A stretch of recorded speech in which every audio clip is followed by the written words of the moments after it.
अमरावती महानगरपालिकेच्या उत्पन्नात वाढ करण्यासाठी महानगरपालिका आयुक्त सौम्या शर्मा यांनी मिशन उत्पन्न हाती घेतले आहे।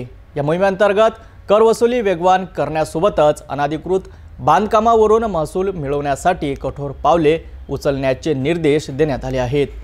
काय आहे मिशन उत्पन्न आणि त्याचे महानगरपालिकेच्या तिजोरीवर काय परिणाम होतील पाहूया सविस्तर रिपोर्टमध्ये।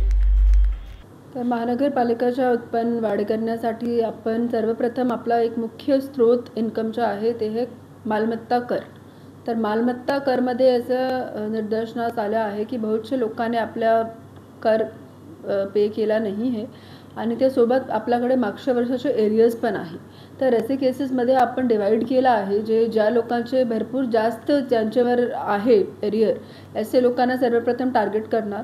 तसेच रेजिडेन्शियल एरियाज आहे, रेजिडेन्शियल एरियाजच्या लोकांसाठी आपण विशेष शिबिर आयोजित करणार आणि या विशेष शिबिरमध्ये ज्या लोकांनी पेमेंट केली यांच्यासाठी आपण काही विशेष योजना घेऊन घेणार आहे जेणेकरून जर आपण त्या शिबिरमध्ये कर भरला तर तुम्हाला फायदा होणार आहे।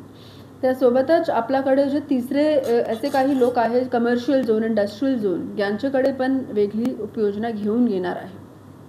काहीतरी मदत स्कीम काढली होती मनपाने मागच्या वर्षी, काहीतरी लवकर जर पूर्ण कर भरला त्यामध्ये त्यांना सूट देण्यात येईल, ती सुद्धा अशी योजना आहे का? हो आहे, जसे मी म्हटले शिबिरमध्ये ज्यांनी दिली तर आपण त्यांना सूट देणार आहे। महानगरपालिका आयुक्तांच्या या मिशन उत्पन्नामुळे अमरावती महानगरपालिकेच्या महसुलात वाढ होण्याची शक्यता आहे।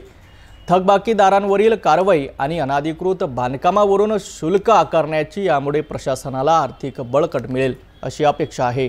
मात्र या उपाययोजनाची अंमलबजावणी किती प्रभावी ठरते हे पाहणे महत्त्वाचं ठरेल। 2 आणि 3 ऑगस्ट रोजी आयोजित मालमत्ता कर शिबिरे नागरिकांसाठी एक संधी देतील।